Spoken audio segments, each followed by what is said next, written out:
You've discussed also in the past, I don't know exactly what they're called, but one talks about if you lose a family member, a soldier, a policeman, that there is this proposal to give the family at least 6 months of the soldier or the policeman's salary, and the other bill is about giving full scholarship to the children of those who died during a conflict. Can you tell us more about this? What is the status I think of those these bills are commendable, Pinky, because I visited the wakes of some of the soldiers who were killed in Marawi, and they were really the breadwinners. And some of them were single parents, in fact.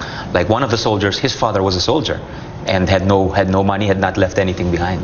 So they usually get a package of a few $100,000. But these bills would provide 6 months of salary and scholarship. So it's a nice gesture, I think. And this is the sympathy is there right now. So it's a nice time to tackle these bills. But what would be the sentiment, you think? Because, sir, what's happening is this is something that has been talked about, even scholarship. You even have the private sector coming in. You have, I think, the Heroes Foundation likewise looking into the scholarship of the children whose parents or father has died.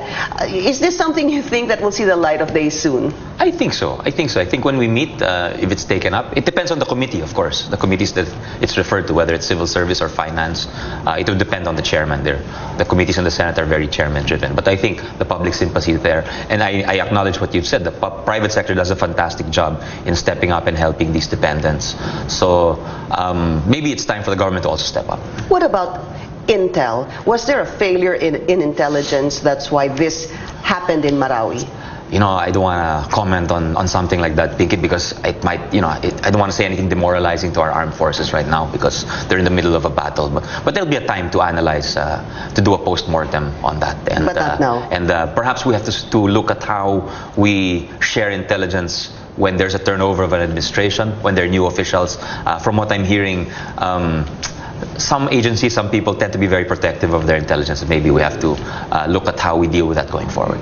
Meaning, that would obviously mean from one administration, for example, from a previous administration to this administration, there could be some officials in the past who may not be sharing what they knew. Well, there's always there's always a change in personnel, I think, from administration to administration, and we don't know how much is actually turned over. So that's something we should look into. But you said that you were hearing something. Yes, yes, but I said this is not the time to do the post-mortem. It's too early. So there'll be a time to talk about that. Is this something you want to discuss in the Senate? To strengthen the capacity of the armed forces, whether it's intelligence or actual capacities on the ground, definitely. All right. You're on a break.